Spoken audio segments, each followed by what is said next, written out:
Hello, हाँ रोहिन भाई बोलो, क्या हालचाल है? अरे साहिल, तुम भूल गए क्या कि आज हमें कहाँ जाना है?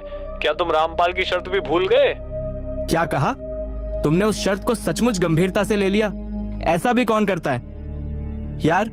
रामपाल को अच्छी तरह पता है कि वहां कितना खतरा है, इसलिए उसने जानबूझकर तुम्हें फंसाने के लिए यह चाल चला है। शर्त चाहे जैसी भी हो, शर्त तो शर्त होती है। अगर मैं उसे पूरा किए बिना दोबारा कॉलेज गया तो मेरा कोई सम्मान नहीं करेगा। आखिर मैं अपना मुंह कैसे दिखाऊंगा?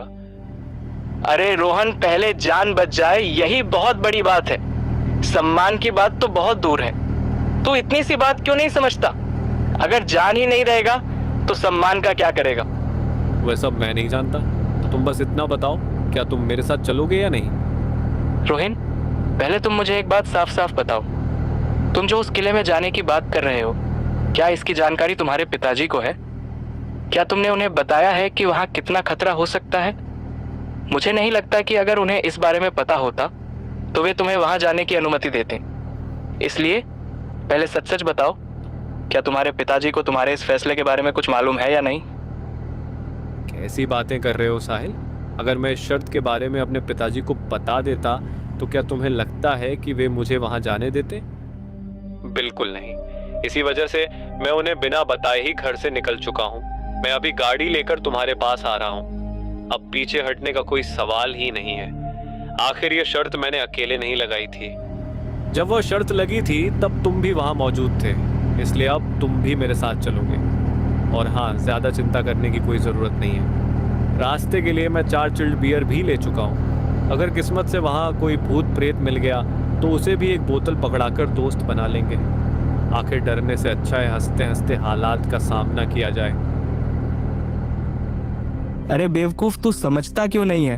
वह कोई इंसान नहीं है जो तेरी बियर पीकर खुश हो जाएगा। वह भूत है, वह बियर नहीं खून पीता है। अगर सच में वहां कोई भूत हुआ तो वह हमारी बियर को हाथ भी नहीं लगाएगा।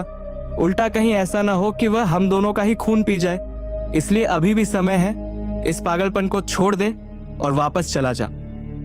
तुम बस मुझे इतना बताओ कि तुम मेरे साथ चलोगे या नहीं। बाकी बातें बाद में कर लेना। मैं तुम्हारे घर पहुंचने ही वाला हूं, इसलिए जल्दी से अपना फैसला बता दो। मेरे मम्मी पापा अभी घर पर नहीं हैं। दोनों नानी के घर गए हुए हैं, इसलिए मैं तुम्हारे साथ जाने के लिए तैयार हूँ। लेकिन अगर वे यहाँ होते तो यकीन मानो मुझे बिल्कुल भी जाने नहीं देते। इसी वजह से मैंने सोचा कि उनके आने से पहले ही ये काम निपटा लिया जाए।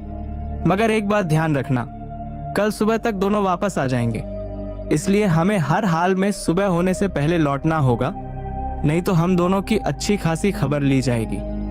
ठीक है, तुम अपने दरवाजे पर तैयार खड़े रहना। मैं बस कुछ ही मिनटों में वहां पहुंचने वाला हूं। जैसे ही मैं पहुंचूंगा हम दोनों तुरंत निकल पड़ेंगे।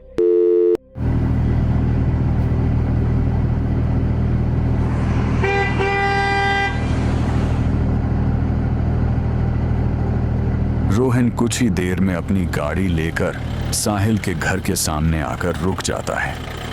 वहां पहुंचते ही वह लगातार